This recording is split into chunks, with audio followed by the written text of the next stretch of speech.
Fuck me. I don't even know why the hell I'm making this video, to be honest, because I know I'm just gonna be disappointed when the actual award show drops.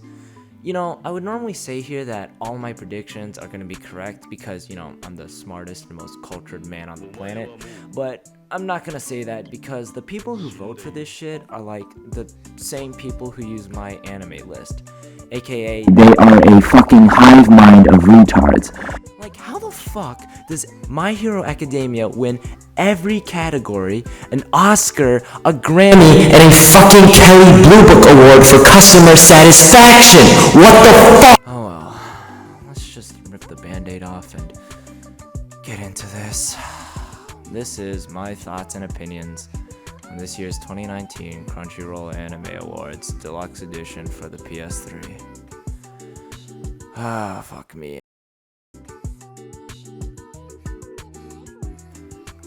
What can I say? I like all of these characters, but I really like Senku to win this category. I think it's just a matter of his uniqueness, but also his voice is just perfect for the type of character he's supposed to be, which is, you know, the actual important part, but, you know, I'm not grading it based on that, you know. Let me explain, alright? You look at all the other characters nominated, alright? You got the two Ara characters, you know, I don't know who the fuck this guy is, another Ara character, but also a bigly angry character, and a mother. So, you see, the common thread between these characters is that they all feel like the stereotypical Ara, big titty, MILF, mom, carrying maternal figure type character. But Senku over here is not only dashing and cunning, but he's also the only one on this list that isn't a MILF. So, that immediately makes him the only viable contender for this category, right? I don't give a fuck. Yo, anybody who thinks a show that isn't named Carol and Tuesday should win this category is trippin'! I don't give a rat's ass if you think the goddamn Chica dance is what redeemed you and brought you to eternal life, okay? I don't care if you thought that Lord Shax doing the Chica dance is the best thing you've ever seen, okay? It just simply cannot compare to Carol and Tuesday. That's facts. Okay? Vinland Saga? Man, fuck Eimer. I don't even listen to any of her shit. Trash. Drown? Actually, that's pretty fire. Fuck that. Trash. It still don't compare to Carol and Tuesday, boy. Dororo? Look at this edge bitch. You think this man has good music?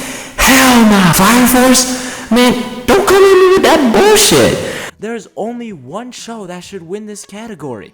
You already know. If Carol and Tuesday loses, I'm buying Crunchyroll and firing everybody on the staff.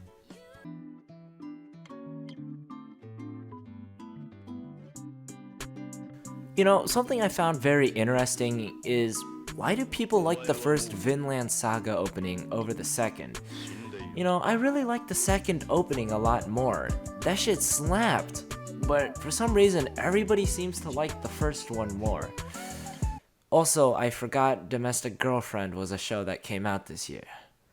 Damn! The more I think about it, every show here has actually some really good openings. It's really hard to actually choose one that's better than the rest. But if I gotta be honest, my pick for this category has gotta be Carol and wait, no, wrong one. Domestic Girlfriend. I don't think an opening has to be particularly flashy to be good. I think Kokoku's opening proved that by providing one of the most fire openings of all time without, you know, having to be over the top. But I think the reason why I like Domestic Girlfriend's opening so much was because of how well it managed to connect itself to the actual story and theme of the show itself. You can really hear the pain and agony in Minami's voice and how that suffering and torment translates over to the show itself. Also, it, you know, sounds pretty good. You know, I don't know if that should be obvious or not.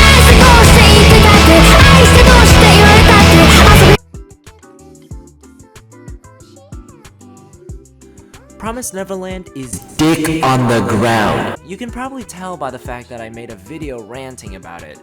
But in all seriousness, I sincerely adored the new Attack on Titan season as well as Demon Slayer.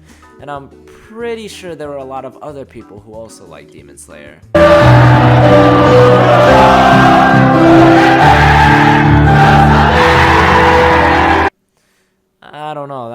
kinda hard to tell. Now, here's the thing. I'm gonna let you in on a secret, alright? The obvious winner in this category is going to be Demon Slayer, because all of the normies believe this show is a blessing from Lord Jesus Allah himself and are going to spam vote this thing to Kingdom Come. But little do they know that using my secret hacking skills, I can actually manipulate the votes to have Attack on Titan Season 3 as the winner. But don't tell anyone this, okay? Don't tell anyone, okay? Now, why do I like Attack on Titan Season 3 so much? It's revolutionary. It takes the whole formula we were come to believe about Attack on Titan and flips it 180 degrees. The story has just taken a gargantuan leap, not to mention the steps it took to get there. The show has matured in its content. It's no longer about killing these giant skinless humanoids.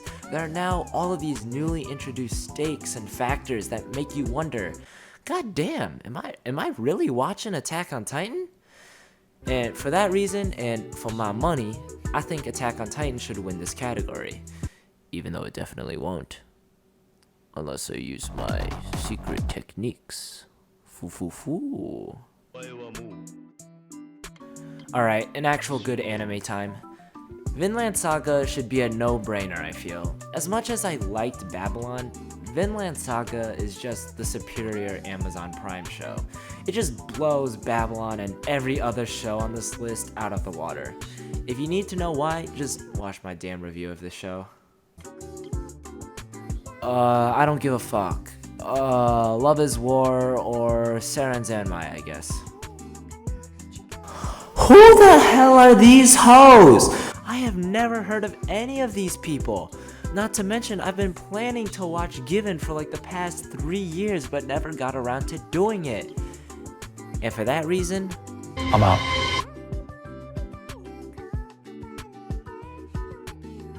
You remember that one scene where Levi turns into a mixer and then like converts the Beast Titan's arm into like a pork cutlet ball? Yo, that shit was whack, but also cool as hell.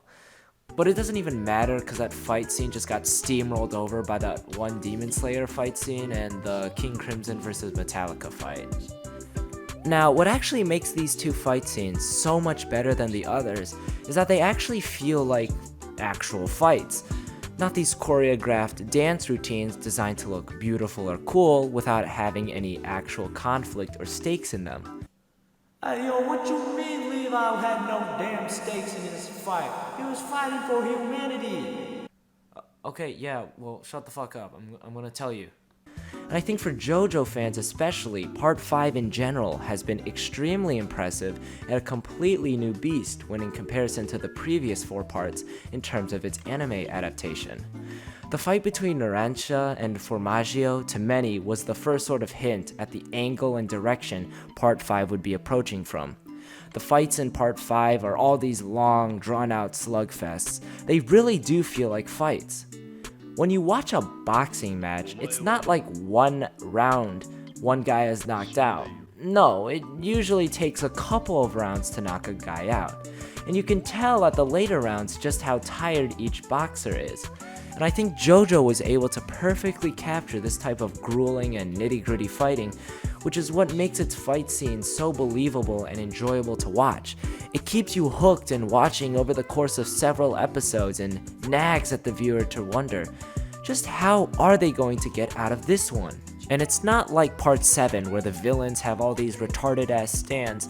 No, the guys in Part 5 have cool stands that allow for some real tension and high octane fighting without needing to pause or take any breaks in between.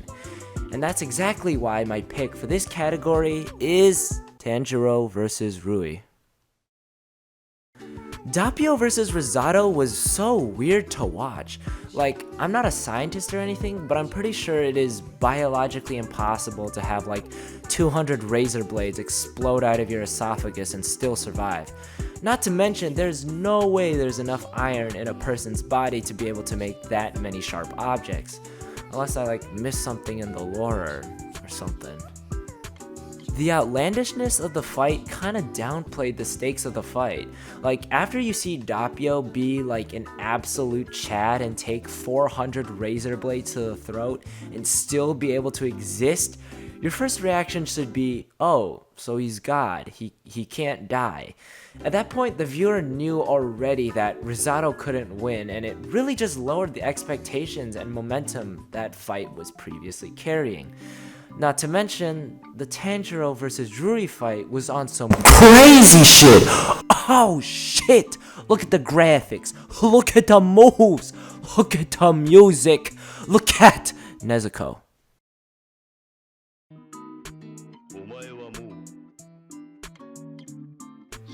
Fuck me, Isabella, I, and Askeladd? This is a ridiculously stacked category. I know as of the time of this recording, Babylon hasn't finished airing, but come on! This character right here is fucking terrifying! She is surrounded in a veil of enigma, but radiates an aura of absolute power. We know so little about how she does her thoughty activities and her connections to different characters, but it's that lack of information and the reliance of the audience to make use of her little information they have to deduce who she really is that makes her such a good character. The feeling of anxiety and horror that you don't know what she will do next or how she will strike or the consequences of that attack makes her one of my favorite antagonists of this year. Askeladd, a powerful and wise character who is probably one of the most well-written characters in all of manga, is also a heavyweight contender. I think it's extremely hard to call Askeladd just an antagonist, because I feel as if there's also an argument to be made that Askeladd himself is the protagonist of the prologue for Vinland Saga. That's how good of a character he is, in my opinion. He takes the traditional role of an antagonist and flips it over. We're so used to an antagonist being the goal of a protagonist's quest, the person to crush or eradicate. However, towards the end, Askeladd's character has grown so well that the viewer finds it hard to view him in a negative light, seeing him as a crucial character for Thorfinn's growth, not wanting to let go of him. Isabella, on the other hand, is a manipulative character through her relationship with the audience. Her situation and character poses some serious questions for the audience to take in and analyze. I can't really say anymore because, there are some spoilers and all that, and it's a pretty complicated sort of situation. But in short, I think what makes this category so special is the ability of these three characters to find a way to connect to the viewer directly. The audience comes to really care about and understand these characters' goals and views, sometimes viewing them as an ally, an eerie, creepy villain, or an island stuck in the middle with no place to call home. These antagonists, though treated like a foe, turn out to be more closely involved with the audience than the next category of characters, the best protagonist.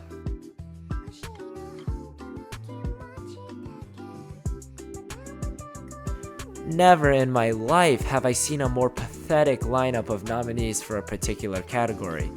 This category is just opening a trash can and trying to pick out the least disgusting thing. I like Hyakimaru, but at the same time I gotta admit he's not really a good protagonist. Saitama is Saitama. I despise Emma with a burning passion. Tanjiro's a fucking softie. Honda's not really interesting, and Senku, well, he's alright. Who the fuck allowed Dr. Stone to be nominated for this category? Look at her eyes. They each got separate fucking area codes. My question for this category? Well, number one, why is this here? My second question is, what does character design mean? Are we talking character appearance and their overall theme or literal visual design? Or if they're like Shinji Ikari 5-head 4-dimension chess type shit? Carol and Tuesday for the first one, Vinland Saga or Dororo for the latter one, with Askeladd hard carrying Vinland Saga for the latter one. Dude, I want to stop putting Vinland Saga up here, but that show is just so goddamn fire. I think why I like Vinland Saga in this category so much is because of all the Berserk fans who are in a corner drinking their 8th sangria in the past 10 minutes. When it was announced that Vinland Saga was getting an anime adaptation, everybody was like, but is it going to be the flaming shit show that is Berserk? And thank Daddy Sakurai, or whatever higher being there is, the show fucking ran everybody's shit! I mean, they also had the guy who directed Cowboy Bebop, who directed Carol and Tuesday, and of course, Attack on Titan Season 3 was fire as hell, but I gotta give props to Shuhei Yabuda's work on Vinland Saga for preventing it from turning into another Berserk, which was the last thing people wanted to see, and at the same time providing a vision for the future of Vinland Saga as an anime. You know, it would seem right to put the music anime here, but I get the feeling that with the normal bullshit that normally occurs in the Crunchyroll Anime Awards, it's probably not gonna win. How can you put Bruno up here? He's a single mother working to take care of his 5 children, you insolent fuck. Bruno Bucciarati. We all agree this is Demon Slayer, right? Like, Ufotable went absolutely sicko mode on this show. Demon Slayer's animation is at its best during its fight scenes. That should be a no-brainer. They're so vibrant and starkly contrast each other that it just ramps up the intensity and the adrenaline of a fight to just maximum overdrive. But it's not just during the fight scenes that Ufotable really flexes their artistry, but also in the little interactions and dialogues throughout the show. Walking, training, or even resting, there always seems to be something that is keeping the viewer awake and glued to their display. Through exuberant and often cheerful segments of emotion or movement, Ufotable really outdid themselves this time with this action-packed and explosive feeling show that really does earn them this category, and by a landslide.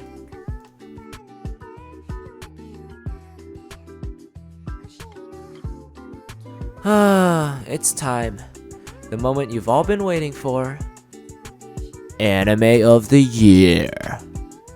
You know, this year we had some really good shows, but the problem with them is that none of them really felt all that impactful or all that groundbreaking. You look at previous years. Last year we had Devilman Crybaby, extraordinarily good show. Perfect in essentially every facet of its conception. Made in Abyss, wonderful atmosphere with that sort of Studio Ghibli, Miyazaki type vibe and creativity coming from it. Yuri on Ice. You see, the previous winners of this title are all very respectable and outstanding shows, really pushing to go for that extra mile and make leaps and strides in the very definition of what it means to make an anime and the medium of anime and manga as a whole. But this year's lineup, almost all of these shows just don't have that sort of feeling. Nothing feels revolutionary. It just feels like a renovated version of the same old things we have seen from previous years. Except for one show. Yes, there is one show that set itself apart from the rest of the pack. Though seen as a sleeper show coming into this year's Anime Awards, I am fairly confident that should there be any show that should win Anime of the Year this year, it is this show. The show I'm talking about is After the Rain. That's right, you sons of bitches. A show from 2018 that was rightfully robbed of its place as Anime of the Year is back for the revenge, and it does so in convincing fashion. A complete underdog upset no one saw coming. Pack your bags, Gerald. Me and you just went an all-expense paid vacation to the fucking gulags of Western Siberia.